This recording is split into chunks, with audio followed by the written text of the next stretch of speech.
ఓం నమో నారాయణాయ. Politicos channel ద్వారా మనం విష్ణు చిత్తుల వారు గోదాదేవి కథలో ఉన్నాం కదా, ఆనందంగా వింటున్నాం. పాసురాలలో అమ్మవారు గోదమ్మ ఎంత అద్భుతంగా వర్ణించింది అవన్నీ కూడా విష్ణు చిత్తుల దంపతులు చూస్తూ ఉన్నారనమాట. వాళ్ళందరూ గమనిస్తున్నారు, ఆ అమ్మాయి ఎంత అందంగా రాస్తుంది పాసురాలు అంటే.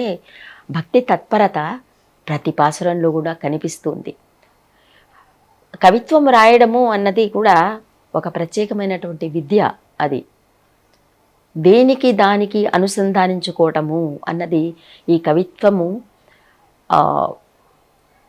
ఒక్కొక్క వాక్యం రసాత్మకం కావ్యం అంటారు. ఒక రసవంతమైనటువంటి వాక్యం రాయడము కూడా ఒక కావ్య గౌరవాన్ని కలిగి ఉంటుంది అని అంటారు. అలాగా ఈ కావ్యము అంటే 10 మందికి నచ్చే విధంగా రాయటము అంటే మనసులను స్పృశించాలి. ఈ ఒక్కొక్క పాశురమే ఒక్కొక్క కావ్యంలాగా ఉంది. ఒక్కొక్క పాశురానికి అద్భుతమైనటువంటి వ్యాఖ్యలు చాలా ఉన్నాయన్నమాట. అలాంటి వ్యాఖ్యలతో ఈ మన తిరుప్పావై చదవడం అన్నది కూడా గొప్ప అనుభూతి.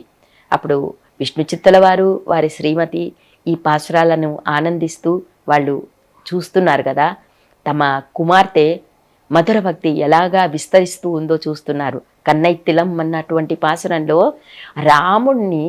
రాముడు రావణుణ్ణి సంహరించి సీతమ్మ వారి దుఃఖాన్ని బాపాడు అని వర్ణించిన తర్వాత పుల్లిన్వాయ్ అన్నటువంటి మరొక పాసురంలో శుక్రుడు ఉదయించాడు. శుక్రతారని మనం అనుకుంటా పొద్దు పొడిచింది అంటాం కదా, శుక్రతారని చూసిన తర్వాత మనకు తెలుస్తుంది సూర్యోదయం అవుతుంది అన్నటువంటి. మరి సూర్యోదయం అవుతుంది కదా, శుక్రతార వచ్చేసింది కదా, మరి పక్షి రూపంలో ఉన్నటువంటి బకాసురుణ్ణి సంహరించాడు. అలాగే రావణాసురుని 10 తలలను గిల్లివేశాడు అని ఇక్కడ ప్రత్యేకంగా చెప్తుందనమాట. ఎలాగా గిల్లివేశాడు 10 తలల రావణాసురుడిని అంటే 10 తలల రావణాసురుడిని చూసి కూడా సీతమ్మ భయపడలేదు. తృణమంతరతః కృత్వా అని చెప్తుందనమాట. రావణాసురుడు అశోకవనంలో అత్యంత భయంకరమైనటువంటి రాక్షస స్త్రీల మధ్య కూర్చోబెట్టి ఆమె భయపడి తనకు లొంగిపోతుంది అని. ఆ క్రూరమైనటువంటి ఆ స్త్రీలందరూ ఎప్పుడు చూసినా రావణుని కొలవటం, పొగట్టం. ఆ రావణాసురుడు అంటే ఏమనుకున్నావు, మా రాజు అంటే ఏమనుకున్నావు, అతను ఏ మాత్రం నిన్ను క్షమించడు, నువ్వు అతనికి లొంగిపోవలసిందే, లేకపోతే అతని శౌర్యం ముందు ఎవ్వరు ఆగలేరు. నీ రాముణ్ణి నువ్వు నమ్ముకున్నావు కదా, అసలు రాముడు అసలు ఏ రకంగానూ రావణాసురుడికి దీటు కాదు.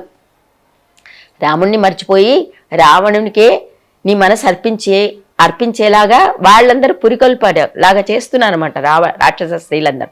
అయినా సరే ఆమె నా రాముని ముందు కుక్కలాగా, ఇంట్లో నా యజమాని లేనప్పుడు కుక్కలాగా ఇంట్లోకి వచ్చి నన్ను తీసుకొని వచ్చాడు. మీ రావణాసురుడు కూడా ఒక శూరుడా, వీరుడా, ప్రతాపుడా ఏమన్నా ఆయన సమక్షంలో తీసుకుని రావాలి కదా. దొంగ మాదిరి వచ్చాడు ఇంట్లోకి. దొంగ మాదిరి వచ్చి నన్ను పట్టుకుని వాడిని ధీమంతుడు అనడం ఏంటి మీరు? కాదు, నా రాముడే నా యొక్క మనోనాథుడు అని ధైర్యంగా చెప్పింది సీతమ్మ. అలాంటి సీతమ్మ రావణాసురుడు ఎదురుగా వచ్చి నిలబడితే అతనితో నేరుగా మాట్లాడడం కాకుండా తృణమంతరతః కృత్వా అని చెప్తారు వాల్మీకి. ఒక గడ్డిపోచను మధ్యలో నిలబెట్టి ఆ గడ్డిపోచతో మాట్లాడుతున్నట్లు మాట్లాడిందట. ఎంత ధైర్యం చూడండి సీతమ్మ వారికి. ఆ రాక్షస స్త్రీలే అతి భయంకరంగా ఉన్నారు, ఇంకా రావణాసురుడు 10 తలలతో ఎదురుగా వచ్చి నిలబడి క్రూరంగా తన వైపు చూస్తూ బెదిరిస్తూ ఉంటే ఒక గడ్డిపోచ మధ్యలో నిలబెట్టి, నువ్వెంత, నీ బ్రతుకెంత, నువ్వు గడ్డిపోచతో సమానం నా భర్త ముందు. అతను ఒక్కడిగా కరదూషణాదులు, అరణ్యవాసంలో కరదూషణాదులందరూ వచ్చారు. శూర్పణఖ వృత్తాంతంలో వస్తే కరదూషణాదులతో పాటు కొన్ని 1000 మంది రాక్షసులు వచ్చారట. 1000 మంది రాక్షసులు వస్తే రాముడు ఒక్కడే సంహరించాడు. లక్ష్మణుణ్ణి, సీతమ్మ వారిని ఒక గుహలోకి వెళ్ళిపోయి, మీ బయటికి రాకండి, నేను ఒక్కడిని సంహరిస్తాను, మీరు అసలు రానేవద్దు అని చెప్పి గుహలోకి పంపించి ఒంటరిగా ఆ 1000 మంది రాక్షసులను సంహరించాడు. అలాంటి వాడు నా భర్త, నువ్వేమిటి, నువ్వు అతని శౌర్యం ముందు నువ్వు గడ్డిపోచవే, తృణమంతరతః కృత్వా అనేసి మాట్లాడుతుందన్నమాట సీతమ్మ. అలాంటి ధైర్యవంతురాలు సీతమ్మ. అలాంటి సీతమ్మ అయినా సరే ప్రత్యక్షంగా రాముడు తనని కష్టాల నుంచి రక్షిస్తే బాగుండు అని బాధపడుతుంది కదా. అలాంటి బాధని రావణాసురుడి 10 తలల ఆమె తృణముని ఎలా మనము విరుస్తాం? వేళ్లతోనే కదా. ఆవిడ తృణమంతరత కృత్వ అని ముందే చెప్పింది కాబట్టి అతన్ని కూడా గడ్డి పోచలాగా ఇలాగా ఒక్కొక్కటి 10 తలలను ఇలాగ తీసేశాడనమాట రాముడు. ఎంత అద్భుతమైన వర్ణన కదా, ఆండాళ్ వర్ణన. ఆ తల్లిదండ్రులు ఇద్దరు పొంగిపోతున్నారు, అవన్నీ వింటూ మనం ఇప్పుడు పొంగిపోతున్నాం. ఆ పాసరాల ఆనందాన్ని మనం ఉంగళ్ళు అన్నటువంటి తోట బావిలో ఎర్ర కలువలు వికసించాయి. అర్చకులు తెల్లటి ధాటీలను ధరించి తెల్లని దంతాలలు కలిగినటువంటి అర్చకులందరూ కూడా ఆ గుడిలోకి వెళ్తున్నాడు. ఆ గుళ్ళో శంఖాలను వినిపిస్తూ ఉన్నారు. మరి అవన్నీ కూడా నీకు వినపడలేదా అమ్మా, నువ్వు ఇంకా పడుకునే ఉన్నావే అని చెబుతుందన్నమాట గోదమ్మ ఒక పాసరంలో. ఎల్లే ఇళంగిలియే అన్నటువంటి మరొక పాసరం వాళ్ళకి కనిపించింది. అందులో సంభాషణ రూపంలో ఉంది ఆ పాసరం.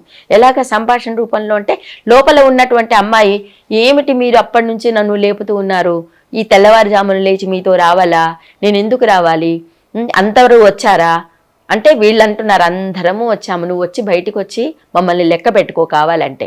లోపల ఉండి మాట్లాడడం కాదు, నువ్వు బయటికి వచ్చి అందరినీ లెక్క పెట్టుకుని నువ్వు చెప్పినటువంటి సంఖ్యలో అందరూ వచ్చామా లేదా అని నువ్వే నిర్ధారించుకుని మాతో పాటి రామా అని వీళ్ళు సంభాషణ రూపంలో పాసురాలను రాయడం అన్నది అసలు అద్భుతం, అసలు గమనించలేము. అది అంతకుముందు ఈ ప్రయోగం చేసిందనమాట గోదా తల్లి. ఎంత అద్భుతమైనటువంటి కదా.